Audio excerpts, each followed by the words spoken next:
It is now the end of the 2026 regular season, September 28th, 2026. The Phillies finished with a record of 107 and 55, a 660 winning percentage. Faded a little bit in August and September. We were still above 500 in both months, but not by a ton. Padres, Brewers, and Dodgers round out the NL. And yes, we'll play the Dodgers in the first round. In the AL, the Red Sox, Rays, Mariners, and Rangers made it.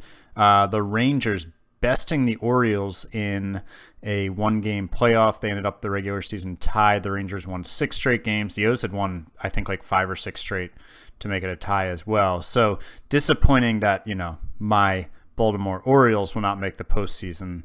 But, so it goes. But you might notice old friend Miles Jansen, who we sent over in an offseason trade where I got that prospect Caleb Ford, he made their rotation, and he pitched 91 innings and put up 1.5 WAR, so good for him. I know this isn't what you guys came to see, Phillies fans, and then Bradley Gagin also pitched really well for them out of the bullpen. 35 innings, 1.1 WAR, 2.80 ERA, 2.26 FIP. So that deal looks like it's working out pretty well for them. And I expected both those guys to make the majors. I said that one at the time, that I thought both were maybe back-end rotations or bullpen arms and thought they'd be decent.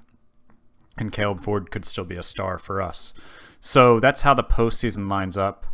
We ended up with a plus 270 run differential. So last year, plus 4 something, 430 or something. So still best in the league, but not as dominant. Of course, we played a lot of the year without Soto. That makes a big difference.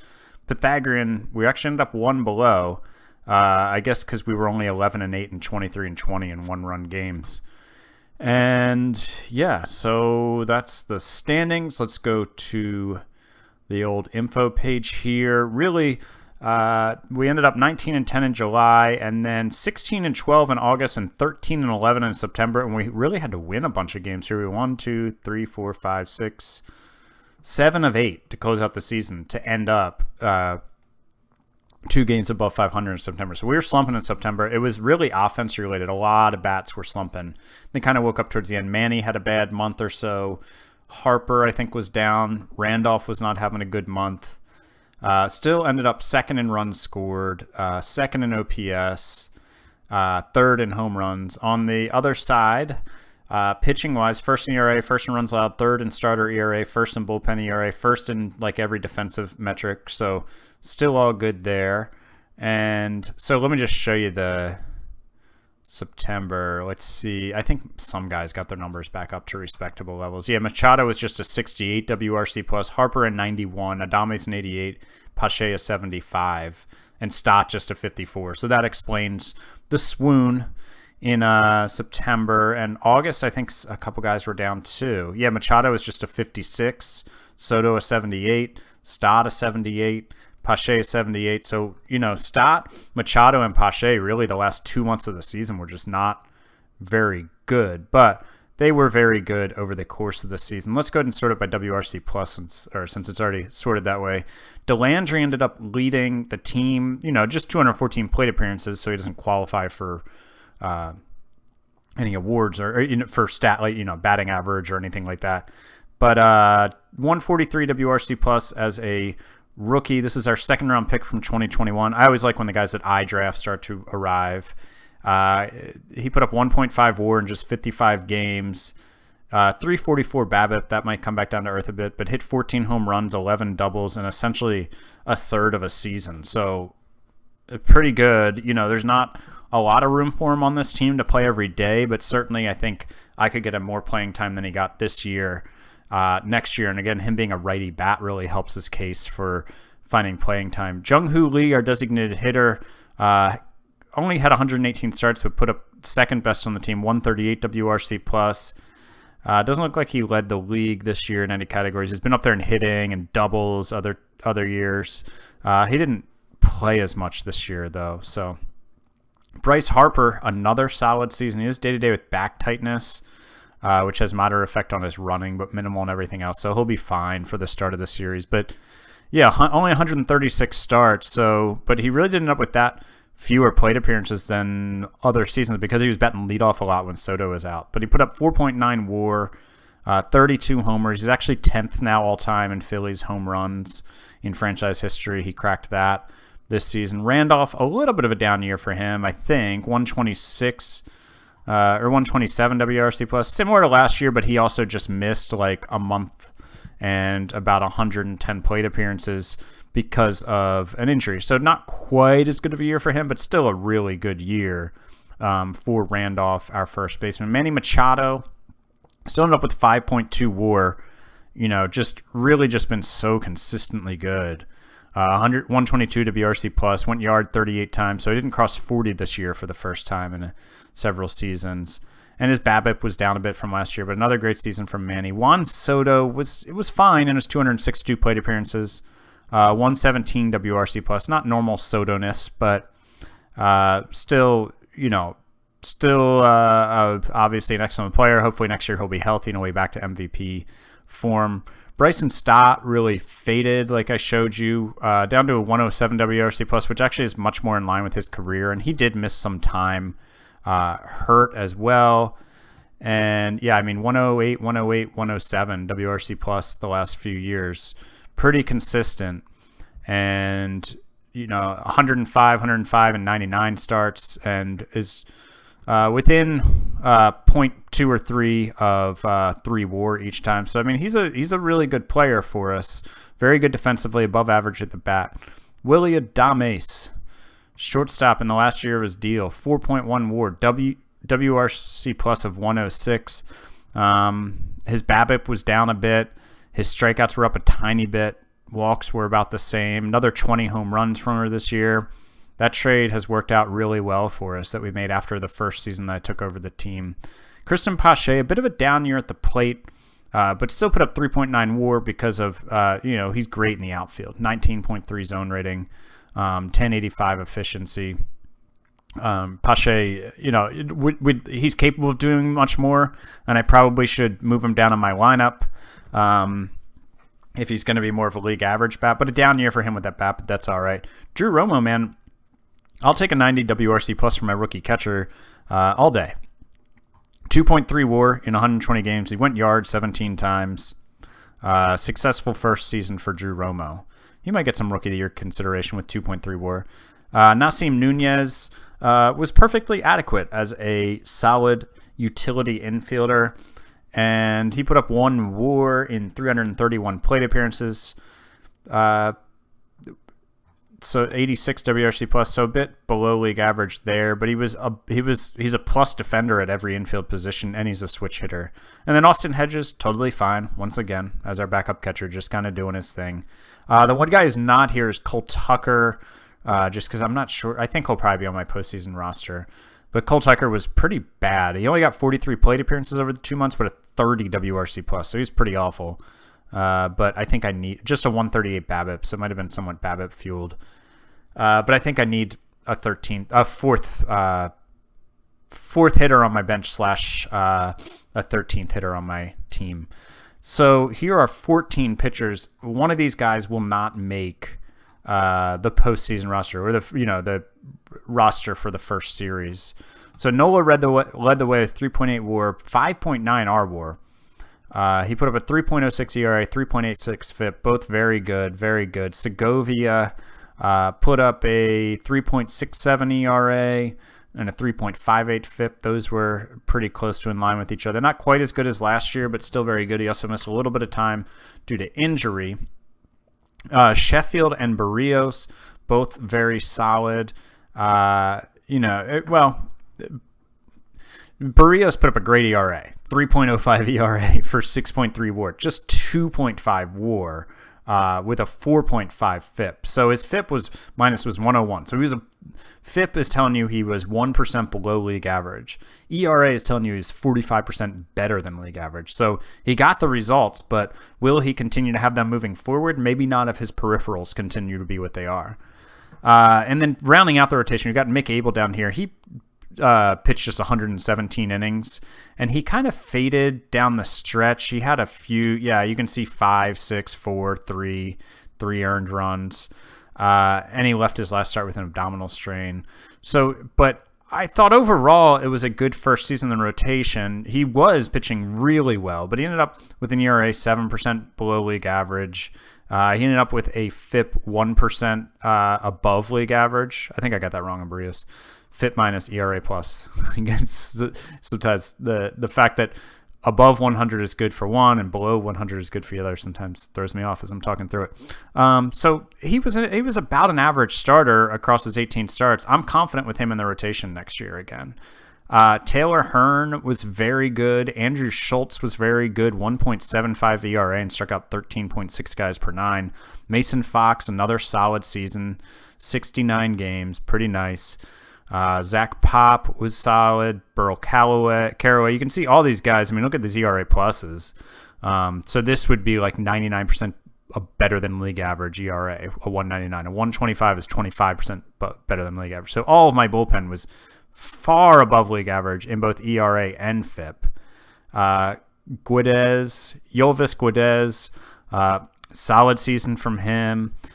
Zach Birdie struggled when he came over, but still a really good pitcher, I think. Now, Luke Ellis is a guy who was a 17th round pick in 2021, and I called him up at September 1st when rosters expanded. He got into 8 games. He started the last game of the season, went 7 1/3 with three runs. Now, his BABIP was 192. That's not going to continue. Gave up a decent number of home runs, but I mean, he had a 2.01 ERA and a 3.98 FIP across 22 innings. So he was, 119% better than league average in ERA, 10% better than league average in FIP, and he's a lefty. So I think he'll definitely be in our bullpen next year. I don't know if we'll have room for him in the rotation, but the 500th overall pick in 2021, we'll take that performance from him. So one of these guys won't make the roster. I think it'll probably be Ellis just because he's got the least amount of experience. I'm probably the least comfortable using him in high leverage situations. Abel will go to the pen, and then Tucker will come in. Will come into the be my 13th hitter because I need another bench bat. So my farm system ended the season 3rd out of 32. We still got, Valdez is 4th. Caleb Ford, the guy we got from the O's that I talked about, he got promoted to AA and really struggled, just a 26 WRC plus. So that's a little disappointing, but hopefully he'll bounce back. Valdez made it up to AAA at the end of the year and put up a 104 WRC plus over about a month's worth of playing time. A lot of these guys kind of got promoted and challenged at the end of the year. Kelvin Espino, the guy who came out of nowhere, finished the year in high A with a 118 WRC plus and 200 plate appearances. I'll, of course, do the minors in more detail. I normally do that at the beginning of the year and then at the All-Star break. But we had some guys that had really good seasons for us. Marco Pantoja, our possible shortstop of the future, ended the year at high A, our first pick, 33rd overall. Last year, 2025, is 23. He had a good season. He'll be at AA next year, and hopefully we'll make the jump to AAA at some point during the season. So let's go ahead and take a look at what we're facing in the Dodgers. Familiar foes of ours. Go ahead and meet the team. So Will Smith, still really solid. Cody, I know this is a guy with them in real life. Is it Hose? Is that how you say his name? Somebody can let me know. So he's a decent first baseman. Lux is excellent. Bodie, okay. Seager is excellent. Happ is okay. Bellinger is still awesome. Mookie has started to decline a bit, I guess. Oh, yeah. Last years have not been good in his early 30s. A 93 WRC plus and an 87 WRC plus. How many years do they have left? After this year, 1, 2, 3, 4, 5, 6 more years. Okay, good luck to you. Their closer is Zach. This is funny. Diego Castillo. Oh, wait. No, I'm thinking of Jose Alvarado. They both pitched for the Rays, and sometimes I confuse them. Castillo never pitched for me. So Zach Littell, my closer from last year that I traded them for 2 prospects, he, of course, was like the best reliever in baseball again, which we expected, but we had the best bullpen in the majors without him, and we got our top pitching prospect in a trade for him. He's in. So their number one starter is interesting. It's Jeff Hartlieb, a 32-year-old who they got from me in 2024, apparently, that I have no recollection of. He did not make the majors as a starter until 2025. He made his first start in the majors. He was with Pittsburgh in real life in 19 and 20, and then as well as in the game, and then at some point he ended up with me. Let's take this back. So he got traded to the Angels and then was traded by the Angels to the Phillies in exchange for Jose Alvarado. But then that offseason, I traded him for JT Schwartz, who is a just kind of middle infield depth at AAA for me, and he's fine, but he bats left-handed. Probably will never make much of a difference on my major league team. But Jeff Hartlieb at 31 made the leap and is now the Dodgers' #1 starter, which is that's interesting. Info page, offense 7th in runs scored, runs allowed 4th. Their defense is towards tops in the league. Last month of the season, they're only 500. But I don't think this is as strong as some of the other Dodgers teams we've faced. Oh, man, look at that year Corey Seager had 9.4 WAR. Where's Bellinger? Was he? Oh, Bellinger's hurt. Bellinger is out for 1 to 2 weeks. Oh, he tore his flexor tendon back in May. Oh, so they were without Bellinger most of the year. Former Oriole Jared Duran is there. This is their #1 starter, Quinn Priester. Ooh, out with shoulder inflammation. Ooh, missed the whole year.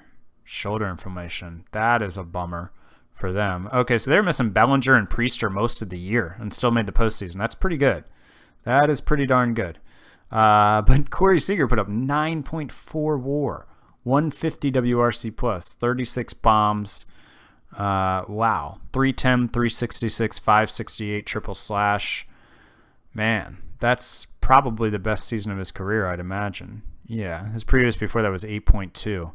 So he was healthy and put up a really great season. Mickey Moniak, old friend of the Phils, playing 69 games for the Dodgers. Pretty nice season, 1.3 WAR, 122 WRC plus. That is probably his best. Well, he was decent in limited playing time for the O's back in 2025. So interesting. They signed him as a minor league free agent, and he ended up in there, I guess, because of the Bellinger injury. Seth Beer. So yeah, all these other guys we already covered. Pitching, they also have Irving Carter, who was their 3rd-round pick in 2021, who was not very good this year for them, but looks like a pretty good pitcher, scouting-wise. Forrest Whitley put up 3.2 WAR for him in 30 starts, and Daniel Lynch, who they got from the Royals in 2024, put up 3.8 WAR. Wow.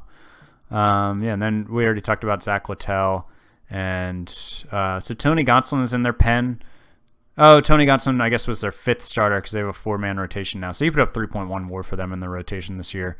And then Dustin May, did he get any starts? He started 6 games, but is not like a star for them by any means. But he's been a starter for them in previous years. So that's the Dodgers, and that's the Phillies season. So now we're going to get on with the, I guess it's kind of like the NLDS, even though it's not technically a division series since we just have one division. I call it the Elite Eight is what it's labeled as. And, well, that was a whale of a series against the Dodgers. It went 7 games. We emerged victorious. We came back from a 3-2 series deficit. We were behind in games 6 and 7 when facing elimination. We'll face the Padres next in the League Championship Series. Let's quickly recap the Dodgers series. So game 1, we lost 3-2. So Nola went 3 1/3 for us. He'd given up 7 hits and 2 walks, though, so he'd allowed 9 base runners. Luckily, only 3 came around to score. Caraway came in and, I believe, inherited some runners. Is this saying he didn't inherit any? I thought, okay, maybe I'm not remembering right. But the bullpen was basically excellent. Nola came out in the 4th with 1 out, and the bullpen shut him down the rest of the way. But we couldn't get the hits. Their starter only went 3 2/3, so both bullpens were really good. Hitting-wise, Romo had an extra base hit, Lee had a double, and then Stott had a home run. An 0 for 4 from Soto, an 0 for 4 from Harper, each with 3 strikeouts. So then we go into game 2. The calendar clicks over to October, and we won 8-4. Harper went 2 for 3. He went deep twice. He walked. Stott had a 2-run triple. I believe both of his home runs were solo blasts. Soto had a solo home run as well. Randolph had a triple. Stott had a triple. Pache had a double. And yeah, so Barrios went 4 1/3. He'd given up 4 hits, 3 walks, 4 runs, 4 Ks. And then the bullpen shut him out again. Only gave up 1 hit the rest of the way. So once again, the starting pitcher, and that's kind of the theme of this series, the starting pitching was anywhere from mediocre to really bad in every game this series. I don't think we had a good starting pitching outing. I'm recording this like a day after finishing the series, so we'll see as we go through it.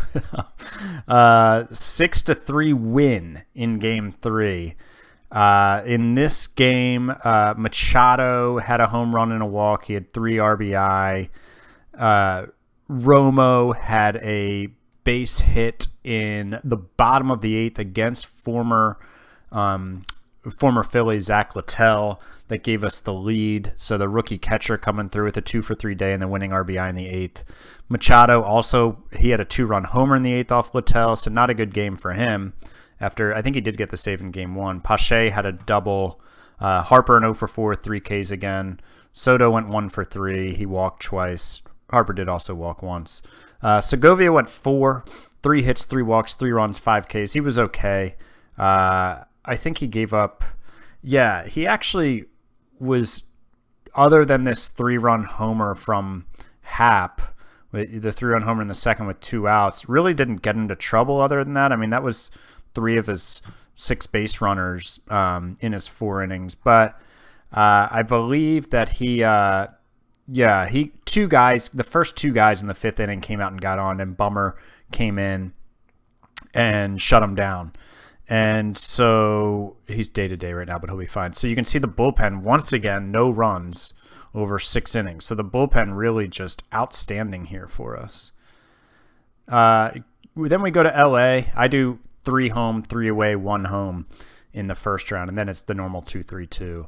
We go to L.A., and we grabbed a 1-0 lead, and then actually we're up after 4.5 as well. We were up 5-3. But then the bullpen did kind of fail us. In this game, Pache had a 3-run homer. Harper had 2-for-5. Soto had a hit. Lee had 2 hits. Sheffield went 2 2/3, 5 hits, 2 walks, 3 runs, 2 Ks. And then it really fell apart on us. Mick Abel was trying to get some innings, and he has some length, and that obviously didn't happen. Bummer had to give up a 2-run homer, I believe, and so that was kind of it for us there. The Mason Fox injury, he got hurt, but that's later in the series. Spoiler alert. So that was a 9-5 loss, and then we lost 11-5 the next day. They scored 6 runs in the second inning. Grand slam from Mickey Moniak. Really was the big blow. So Nola, I kind of stuck with Nola through the second because I figured, all right, I'm down 6-0. Not that the game's over, but hopefully he'll settle in. I would love to get some innings out of him because my bullpen was kind of taxed because no starter had gone more than 4 1/3, I think. But it didn't work out. He gave up more runs in the third. He went 2 1/3, 6 hits, 2 walks, 8 runs. 4 strikeouts, 2 home runs. 1 was a grand slam. Another was a 2-run homer. So just, couldn't keep the ball in the yard. On our end of things, Soto had a home run. Stott had a home run. Harper went 0-for-3 with 2 walks. Machado went 0-for-5. So Guedes and Schultz each gave up some runs. Hearn came in and pitched a third of an inning. So then we're staring elimination in the face in L.A., and we go into extra innings. So we're down 4-2 after 1. We came out and put a 2 spot on the board on a Cornelius Randolph home run, and then Seager hit a 3-run homer, and then they got another run somehow. And then we pulled to within a run in the 4th, made it 4-3, but then they made it 6-3. And then we made it 6-5, and then we tied it in the 6th, 6-6. And then it went scoreless to extra innings. That was nerve-wracking being on the road, especially where it's, any run scored is a walk-off. But we pulled it out 8-6. The big hit was a solo home run in the top of the 11th from Harper, gave us the 7-6 lead. So big hit from Harper. It's fun, to have that happen, considering playing out his contract was one of the main reasons I wanted to play with the Phillies. So it's awesome to see him come up again in a big spot for us. Randolph was 5-for-6, 2 home runs, 3 singles, 3 RBI, 3 runs scored. Soto put up a 2-for-5. That was Harper's only hit of the day. Let's see. Lee went 2-for-4. Soto deep, Randolph twice, Harper covered those. All right. Barrios went 3 innings, 7 hits, 6 runs, 6 strikeouts. Really just seems like we can't keep the ball in the yard. And like, I think Nola was 8 base runners all scored. Here we've got 7 base runners, 6 scored. So some bad luck involved too, but also if you're giving up 7 hits over 3 innings, that's not a good sign. Mason Fox. So I basically at this point was like, all right, we're going to our ace bullpen to try to keep this game close when we were down 6-3. Like, I got to keep this game close because it was the last game of the season for us if we lost. Fox came in and pitched 3 2/3. On the last batter that I had planned for him, he got hurt, and he's out with a bone spur. He's out for 3 weeks. So that likely puts him out for the rest of the season. Because, we're playing the Padres, and this series, even if it goes 7 games, it's only lasting about 9 days. So, I guess he could return for the back end of the World Series, but we'd have to put him on our World Series roster to start the series. So, he's likely out for the year, which is a bummer. He's our stopper. He led the league with a nice 69 appearances this season. He's one of our best, if not our best, bullpen arm. And then Hearn and Carraway also shut it down for us. The bullpen was just huge again. My bullpen was so good in this series. And they needed to be because our starting pitching was awful. So then we go back home, Game 7. We jumped out to a 2-0 lead. Then they tied it. And then we went up 5-2. And then it was 5-3, 6-3. And then they were able to get it to 6-5. How'd that happen is we had a solo home run from Soto in the first. We had a 3-run homer from Stott in the third, who ended the series with a 318 average and three long balls. Harper just a 179 average, but his on base was much higher, and he went deep 3 times in that big homer in Game 6. Soto went deep 4 times. Machado didn't have a great series, but Adames was real bad, a 148 average, didn't go deep. Other than that, everybody was pretty solid. Tommy DeLandry got a couple pinch hit opportunities he didn't do anything with. In this game, Segovia went 4 2/3, 4 hits, a walk. 3 of those 5 base runners scored. He struck out 4. And then Bummer was okay. Pop had a good inning. Carraway did not pitch well. And then Birdie shut it down for us over the final inning and 2/3. So now we face the Padres, and this is going to be a tough series, man. This was a really good team. They finished 4th in the NL in runs scored. They finished 2nd in runs allowed. Standings-wise, they came in 2nd. 98 wins, was tied for the 3rd best team in the majors. Their run differential was plus 202, which was 3rd best in the majors. These are 2 of the probably 3 or 4 best teams in the league here playing, and as it should be when you're in the league championship series, right? But this is not an easy series. So, lineup-wise, if you want to look by their WAR, Tatis 7.2 WAR, 133 WRC plus. Robert Hassel the third, 5.2 WAR, 145 WRC plus. Abrams a 115 WRC plus. You got Grisham with a 124. You got Campusano with a 123. Orioles, real life Orioles draft pick Colton Cowser is here, a 108 WRC plus. This is a really good lineup, And old friend Rafael Marchand Marchand, right? Is their backup catcher, and their pitching side of things, Christian Hernandez, old friend of the organization. This was a guy that I put in the deal for Manny, and he put up 3.7 WAR, 5.4 RWAR, and he looks like a legit #1 pitcher. It's funny, my scout is like, Hernandez can fill out comfortably in the middle of a big league rotation, but my scouts ranks him as a 75 overall, which I just find this funny. I want to show you. Because, my scout would be involved in deciding whether to trade the guy. And the guy was shot up, fair to say, in the overall. So he's got him, let's see, pitching rating, starting pitching, Brian Bridges. Oh, he's only got him at a 60 here. What's up with that? 75. Did he just go up? Like, what's going on here, sir? That's interesting. I don't know what's going. Oh, his current is a 60. Got it. Okay. I was undercurrent. So, I mean, he's got him as like a top 15 pitcher in the league with the potential to be a 75, which is the best. And he's like, yeah, mid-rotation arm.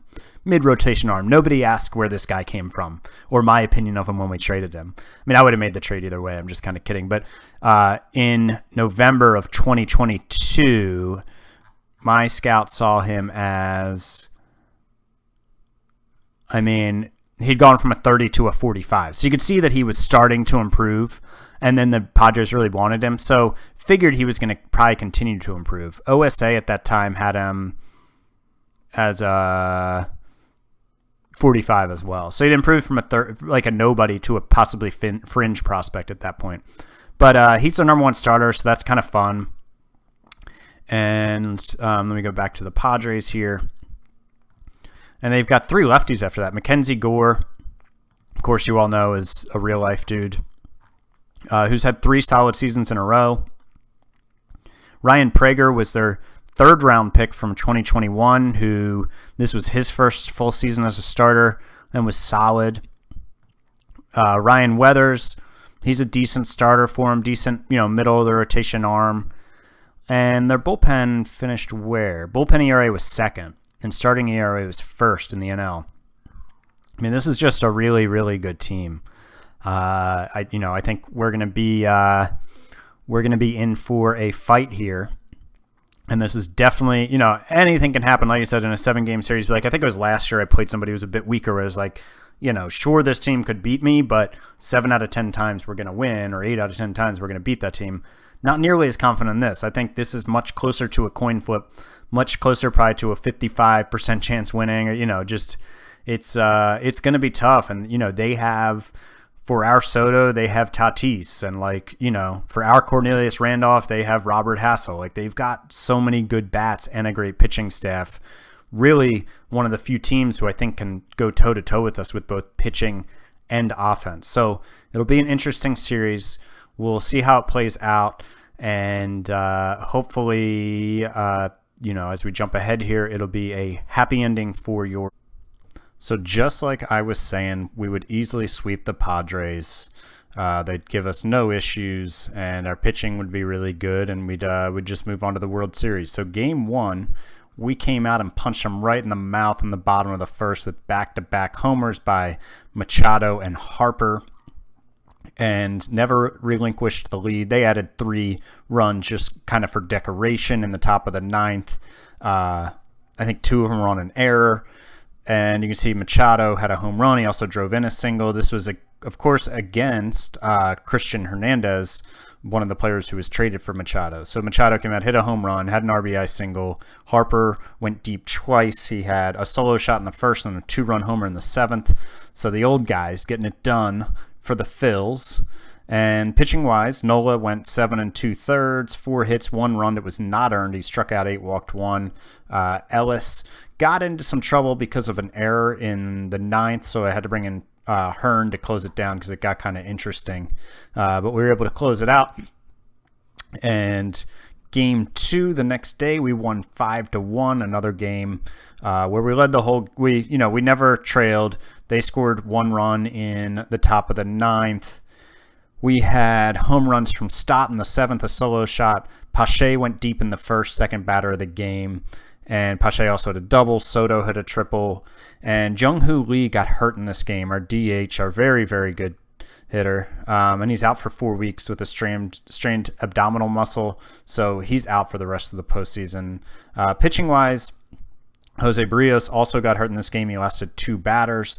He's healthy now. He's fine. It was just, I believe it was a sore back. Yeah, strained back muscle, and he was day-to-day for a few days. But he's back now. But our bullpen just killed it. Mick Abel came in and gave us 3 shutout innings. Guedez came in and gave us 4 2/3 shutout inning. And then Zach Pop closed it out in the 9th. And we were in control of the series. And we went to San Diego. We won Game 3 2-0. This was, let's see, how did we get our runs in this game? Oh, both sac flies. That's right. Randolph and Adames both had sac flies in the same inning, in the 4th. We had 2 sac flies in the 4th inning. DeLandry was on the roster already, but Rock Riggio was added to the roster. So they'll platoon DeLandry, the righty, Riggio, the lefty. They'll platoon DH. And Manny had a double. Soto had a double. Segovia went 5 shutout innings for us. He pitched into the 6th, but the first guy got on, so I yanked him. He was at 96 pitches. Hearn pitched 2 shutout innings, and then Pop pitched 2 shutout innings. And so then we went and won Game 4 in 13 innings. A solo home run by Cornelius Randolph gave us the lead. Manny Machado, former Padre, winning series MVP on a .471 average, .526 on base, 2 home runs, 3 RBIs. He scored 5 runs. I think it's just about as many runs as a Padre scored all series. Machado went yard in this game. He went yard in the 3rd inning to put us up 3-0. We went up 2-0 in the 1st. And I think just a bunch of little hits, a bunch of singles. Randolph had a triple and a home run. And let's see, Sheffield went 4 innings. He gave up 4 runs. I believe he pitched into the 5th, and then Bummer came in when he got into trouble. And Bummer ended up getting hurt his back, but he'll be back. He's fine. And the bullpen just shut him down, man. Schultz 2 2/3, Caraway 3 2/3, Birdie 2 innings. My bullpen, the game before, I had, 2 games ago, I'd had that happened with Barrios, and then, Hearn and Pop were used. Abel was not fully available yet. Guedez was not fully available, and then the 2 more guys who pitched 2 innings in this game were not available. So I really needed this length from these guys, and I got it. And so we advanced to the World Series where we were take on the Boston Red Sox. Unfortunately, I don't think I'm going to be able to play out the whole series live like last time with that hour-and-a-half video, which is a little excessive, I think, of each game. I might do some of the games, but I'm just not sure yet. So the Red Sox, first in the AL in runs scored, 9th in runs allowed. Their starters ERA was 13th, bullpen ERA 2nd, defensive efficiency 15th, zone rating 9th. So they're just going to try to mash their way to a title. They had the most wins in the AL, 2nd most in the league. The run differential was plus 212, which was 2nd best in the league. I mean, this is a good team, but I think they have some holes, obviously, with the pitching. But Christian Vasquez is still really good. Tristan Casas is still there. He's good. Christian Arroyo is still there. Xander Bogaerts still there. He's a 3rd baseman now, and he's still quite good. Khalil Watson, who they drafted 4th overall in the 2021 draft. He did not slip like he did in the real-life draft, and he put up 6.6 WAR for him this year. He put up 5.8 WAR the year before, so he's a stud. Valera is a guy they got from Oakland who's 25. This is their center fielder, Jameson Hanna, seems okay. And then, Elliot Ramos, they got from San Francisco. He's out, though, hurt. Pitching-wise, Thatcher Hurd, the 41st overall pick in 2021. I wonder where he went in real life. Or, because he would be a real-life guy. I'm not familiar with Mr. Hurd, I'm sorry. Thatcher Hurd. I'm Googling him right now. Let's see, did he get drafted? I'm not seeing that he was drafted, but I was just trying to Google it. I should have done this before. Some of you guys who might remember draft picks better than me might know this, but yeah, I don't see anything on him. I mean, he was ranked highly coming into the draft, but I don't see. I'm sure he got drafted, right? I know this is really what you want to, but you can see he has, an elite fastball, an elite slider, a good curveball, a fine enough changeup. There is a Thatcher Hurd who writes children's books, who I don't think got drafted in 2021, by the way. Other than that, I don't know. Somebody can let me know if I don't remember to Google it after I finish writing this. So, yeah, I mean, he seems like he was ranked in the top 50 in most things, but when you Google his name, none of the first page results in 3 different things that I Googled with his name in it for draft came up. So who knows? Somebody let me know in the comments. But anyways, he put up 3.6 WAR this year. It was his first year in the rotation. He's just 23, so he was a high school pitcher. Blake Snell is here, who they signed as a free agent in 2024. What's going on here? So they signed him to a 2-year, $28 million deal, and then they just re-signed him at the age of 33 to a 4-year deal. Well, 3-year with an option year, 12.6 per year. So he won the Cy Young, huh? Real life. That's the real life one, obviously. I mean, he's been fine for them. He's been okay. Ogata was the guy. He was like runner-up in Rookie of the Year last year. They signed him as an older international free agent. And Brian Mata is a real-life Red Sox. I believe he's still with them in real life. And so, yeah, that's their starter. Those are their starters. They got Knebel. They got Austin Adams. They got Will Smith. Jordan Sheffield. Oh, it's a battle of the Sheffields. Oh, Shane Baz is here. Has not really established himself as a starter. Extreme fly ball, or else I'd be all into acquiring him. So anyways, that's who we will face. Oh, he's made the All-Star game twice, though. That's who we'll face in the World Series. We'll face the Red Sox. I'm looking forward to playing in Fenway. That'll be fun.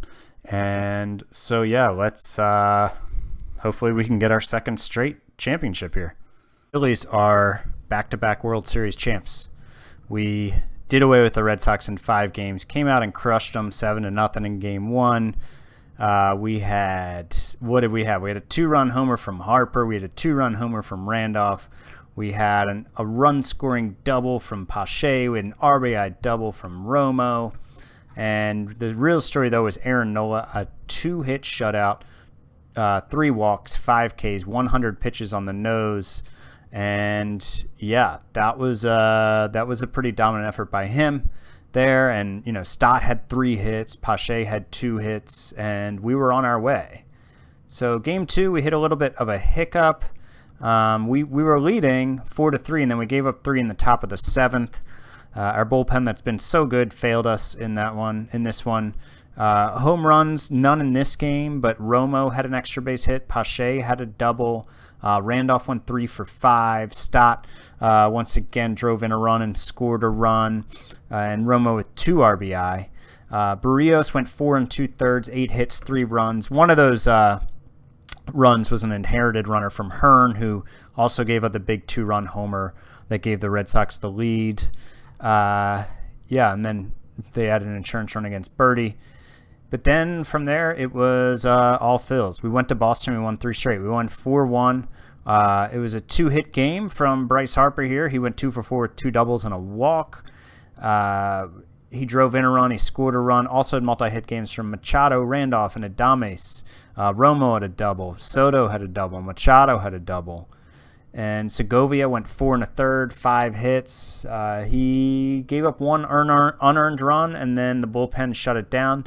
Carraway somehow worked around 4 hits and 1 walk over an inning and a third to not give up a run, and also did not give up the inherited runner.